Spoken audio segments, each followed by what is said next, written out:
Hey, what's up? Welcome to Splice. This is your host, T Rav, and today I'm going it solo to end the pilot season of the podcast. I'm going to touch on New Year's resolutions and then go through some highlights and lowlights of 2018 as I see them in a segment called Left Right, and then finish by taking a brief look at the pilot episodes of the Splice podcast.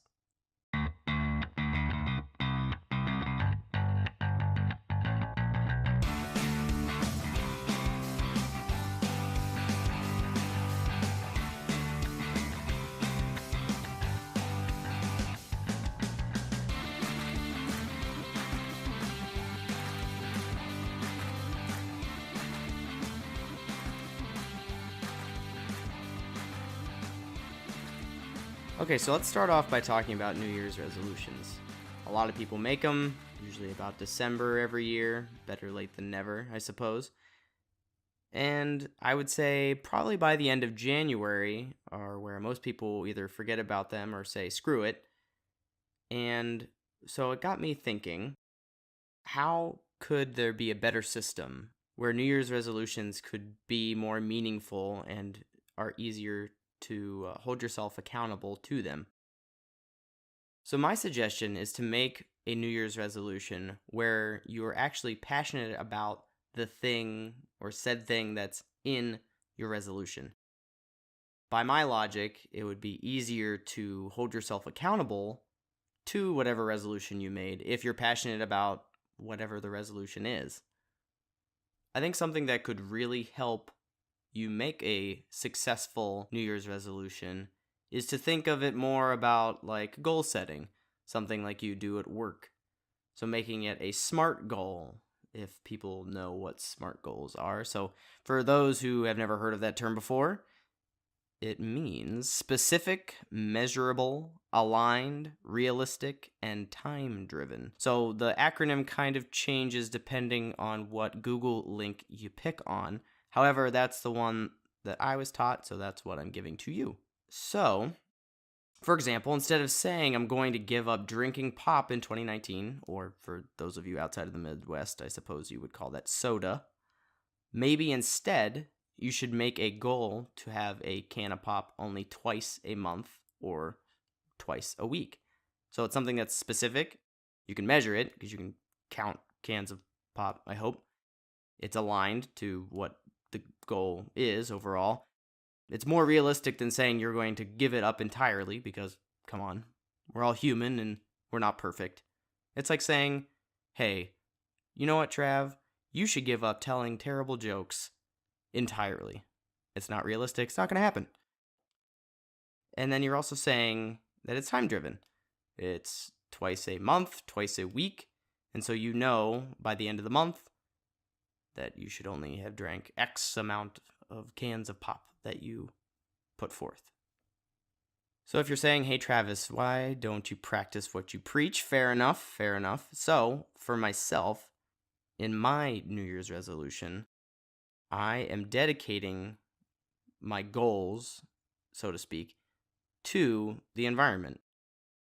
So my SMART goals for 2019 are that I will purchase a fully electric vehicle by June 30th, and I will transition to have vegetarian meals 5 days a week by March 31st. My last SMART goal for 2019 is that I will ride my bike to work at least 4 days a week when the outdoor temperature is above 40 degrees Fahrenheit. So for me, I'm very passionate about protecting the environment. It's my number one thing. And so we're getting to a point where my future children could potentially live on a planet that is barely habitable, and we all need to do our small parts to reduce our environmental impact to prevent the Earth from getting that way. So I'll try to spare everyone my spiel on protecting the environment. That will be subject of a future episode, I'm sure. Not the point of what we're talking about today.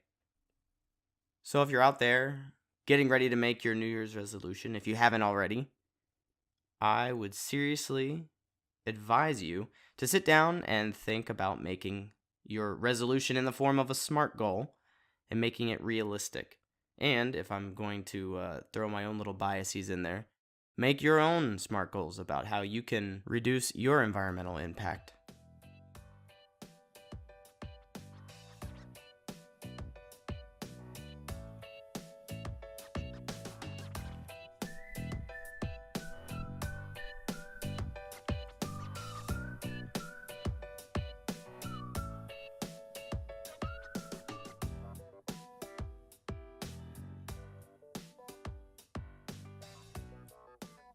Okay, so now I want to shift gears to talking about some of the events that happened in 2018, a sort of year in review, if you will.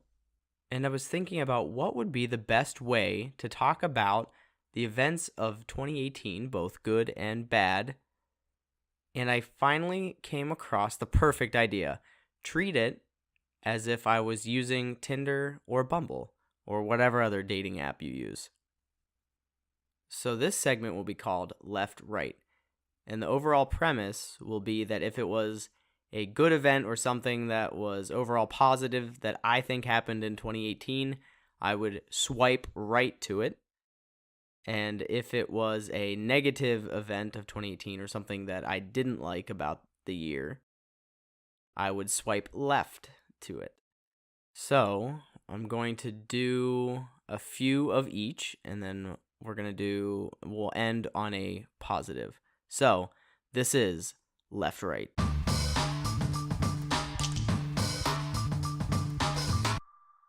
First up, swipe right to the record voter turnout in the 2018 midterm elections. We had a historic amount of women and minorities elected to public office, and that is something we all should be proud of.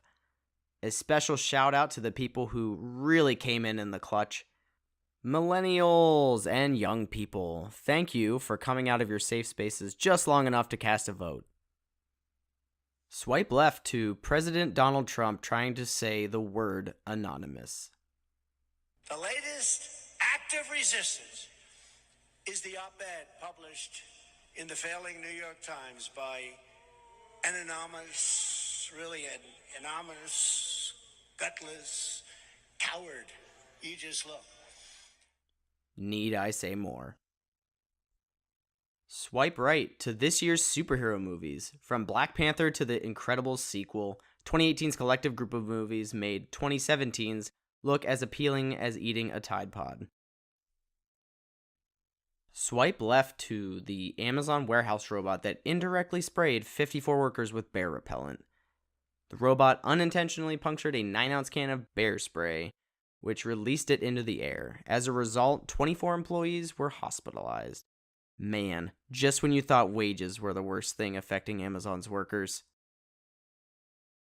Swipe right to Childish Gambino, making everyone woke AF with his song This Is America, finally showing us a glimpse of what some communities of color have been dealing with every day for a while.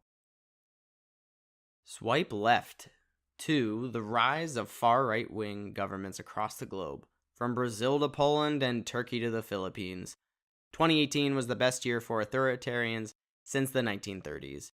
I'd try to make a joke about this, but quite frankly, the only thing that's funny about it is that they'll probably get overthrown by their own people in a couple of years. I hope.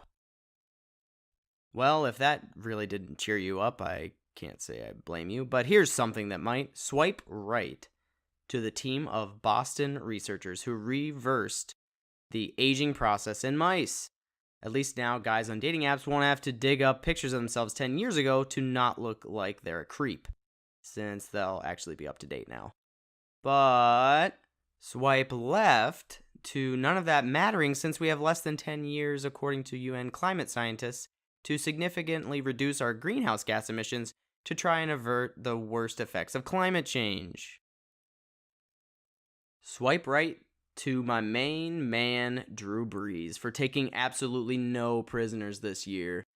Just this year alone, he broke the record for most career passing yards, passing Peyton Manning, broke his own record for completion percentage, now at 74.4%, and beat the Baltimore Ravens to join Peyton Manning and Brett Favre to have a win against all 32 NFL teams. He also holds a handful of other records, and he hasn't even gotten his first prostate exam yet. You gotta admit, that's pretty impressive. Swipe left to Logan and Jake Paul. I haven't been this ashamed of a couple of people from Cleveland since Tristan Thompson and J.R. Smith played in the NBA Finals last year. I think in the end, they will probably be more like the Menendez brothers rather than James and Dave Franco. And last but not least, I promised to end on a high note, and I think we should get right onto it. Swipe right to the hashtag #MeToo movement gaining momentum in 2018. It's good to know the only button that Matt Lauer will be pressing from now on is the doorbell to his now ex-wife's house to drop his kids off after his court-ordered weekend per month. But in all seriousness, we have come a long way this past year when it comes to gender equality, but in my opinion, we have a long way to go. So let's keep up the fight. And that's been Left Right.